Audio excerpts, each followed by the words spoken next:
Chapter 3. A Setback. The moment was not quite so triumphant as it ought to have been. To begin with, the resources of Tommy's pockets were somewhat limited.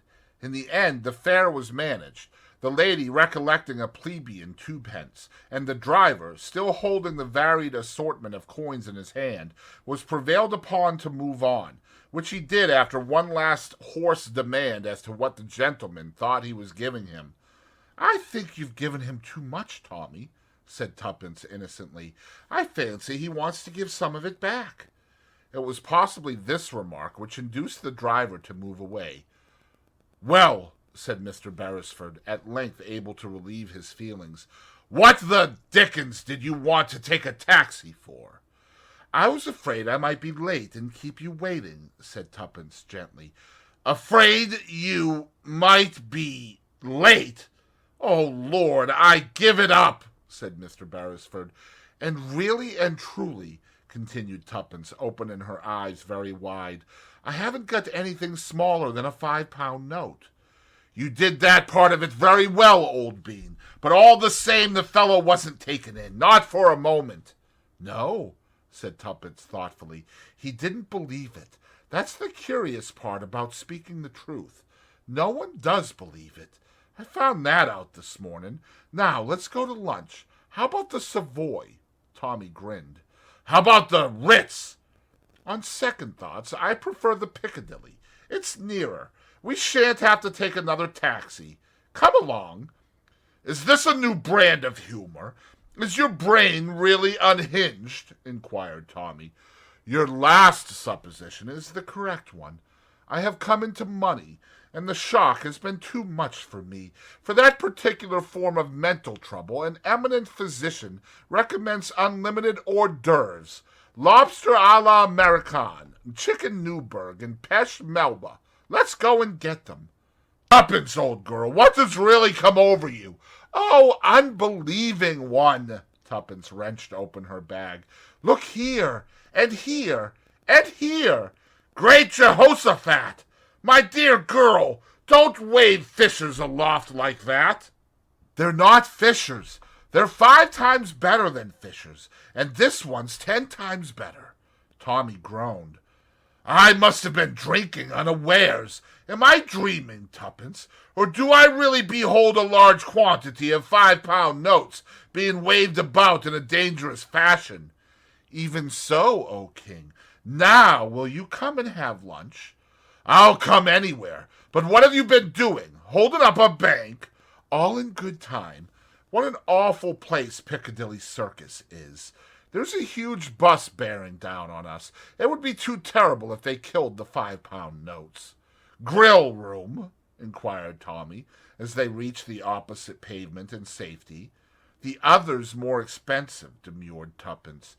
"That's mere wicked wanton extravagance. Come on below. Are you sure I can get all the things I want there?" "That extremely unwholesome menu you were outlining just now? Of course you can, or as much as is good for you anyway." "And now tell me," said Tommy, unable to restrain his pent-up curiosity any longer, as they sat in state surrounded by the many hors d'oeuvres of Tuppence's dreams. Miss Cowley told him. "And the curious part of it is," she ended, "that I really did invent the name of Jane Finn. I didn't want to give my own because of poor father, in case I should get mixed up in anything shady." "Perhaps that's so," said Tommy slowly, "but you didn't invent it." "What?" "No, I told it to you. Don't you remember? I said yesterday I'd overheard 2 people talking about a female called Jane Finn. That's what brought the name into your mind so pat." "So you did. I remember now. How extraordinary!" Tuppence tailed off into silence. Suddenly she aroused herself. "Tommy!" "Yes?" "What were they like, the 2 men you passed?" Tommy frowned in an effort at remembrance. "One was a big fat sort of chap, clean-shaven, I think, and dark." "That's him!" cried Tuppence, in an ungrammatical squeal. "That's Whittington. What was the other man like?" "I can't remember. I didn't notice him particularly. It was really the outlandish name that caught my attention." And people say that coincidences don't happen. Tuppence tackled her peshmelba happily. But Tommy had become serious. Look here, Tuppence, old girl. What is this going to lead to? More money, replied his companion. I know that. You've only got one idea in your head. What I mean is, what about the next step? How are you going to keep the game up? Oh, Tuppence laid down her spoon. You're right, Tommy. It is a bit of a poser. After all, you know, you can't bluff him forever. You're sure to slip up sooner or later, and anyway, I'm not at all sure that it isn't actionable. Blackmail, you know. Nonsense. Blackmail is saying you'll tell unless you are given money. Now, there's nothing I could tell, because I don't really know anything. Said Tommy doubtfully. Well, anyway, what are we going to do? Whittington was in a hurry to get rid of you this morning, but next time he'll want to know something before he parts with his money. He'll want to know how much you know, and where you got your information from, and a lot of other things that you can't cope with. What are you going to do about it? Tuppence frowned severely. We must think. Order some Turkish coffee, Tommy, stimulating to the brain. Oh dear, what a lot I have eaten. You have made rather a hog of yourself. So have I, for that matter. But I flatter myself that my choice of dishes was more judicious than yours. 2 coffees. This was to the waiter. 1 Turkish, 1 French. Tuppence sipped her coffee with a deeply reflective air and snubbed Tommy when he spoke to her. Be quiet, I'm thinking. Shades of Pelmanism, said Tommy, and relapsed into silence. There, said Tuppence at last. I've got a plan. Obviously, what we've got to do is to find out more about it all. Tommy applauded. Don't jeer. We can only find out through Whittington. We must discover where he lives, what he does. Sleuth him, in fact. Now, I can't do it because he knows me, but he only saw you for a minute or two in Lyon. He's not likely to recognize you. After all, one young man is much like another. I repudiate that remark utterly. I'm sure my pleasing features and distinguished appearance would single me out from any crowd.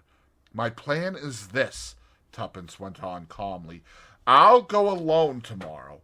I'll put him off again like I did today. It doesn't matter if I don't get any more money at once. £50 ought to last us a few days. Or even longer. You'll hang out outside. When I come out, I shan't speak to you in case he's watching. But I'll take up my stand somewhere near, and when he comes out of the building, I'll drop a handkerchief or something, and off you go. Off I go where? Follow him, of course, silly. What do you think of the idea? Sort of thing one reads about in books. I somehow feel that in real life one will feel a bit of an ass standing in the street for hours with nothing to do. People will wonder what I'm up to. Not in the city. Everyone's in such a hurry. Probably no one will even notice you at all. That's the second time you've made that sort of remark. Never mind, I forgive you. Anyway, it will be rather a lark. What are you doing this afternoon? Well, said Tuppence meditatively, I had thought of hats, or perhaps silk stockings, or perhaps— Hold hard, admonished Tommy. There's a limit to £50, but let's do dinner and a show tonight at all events. Rather. The day passed pleasantly, the evening even more so. 2 of the £5 notes were now irretrievably dead. They met by arrangement the following morning, and proceeded citywards. Tommy remained on the opposite side of the road while Tuppence plunged into the building. Tommy strolled slowly down to the end of the street, then back again. Just as he came abreast of the building, Tuppence darted across the road. Tommy! Yes, what's up? The place is shut. I can't make anyone hear. That's odd, isn't it? Come up with me and let's try again. Tommy followed her. As they passed the 3rd-floor landing, a young clerk came out of an office. He hesitated a moment, and then addressed himself to Tuppence. Were you wanting the Estonia glassware? Yes, please. It's closed down since yesterday afternoon. Company being wound up, they say. Not that I've ever heard of it myself, but anyway, the office is to let. Thank you, faltered Tuppence. I suppose you don't know Mr. Whittington's address? Afraid I don't. They left rather suddenly. Thank you very much, said Tommy. Come on, Tuppence. They descended to the street again, where they gazed at one another blankly. That's torn it, said Tommy at length. And I never suspected it, wailed Tuppence. Cheer up, old thing. It can't be helped. Can't it, though? Tuppence's little chin shot out defiantly. Do you think this is the end? If so, you're wrong. It's just the beginning. The beginning of what? Of our adventure. Tommy, don't you see? If they are scared enough to run away like this, it shows that there must be a lot in this Jane Finn business. Well, we'll get to the bottom of it. We'll run them down. We'll be sleuths in earnest. Yes, but there's no one left to sleuth. No, that's why we'll have to start all over again. Lend me that bit of pencil. Thanks. Wait a minute. Don't interrupt. There! Tuppence handed back the pencil and surveyed the piece of paper on which he had written with a satisfied eye. What's that? Advertisement. You're not going to put that thing in after all. No, it's a different one. She handed him the slip of paper. Tommy read the words on it aloud. Wanted. Any information respecting Jane Finn. Apply. Y.A.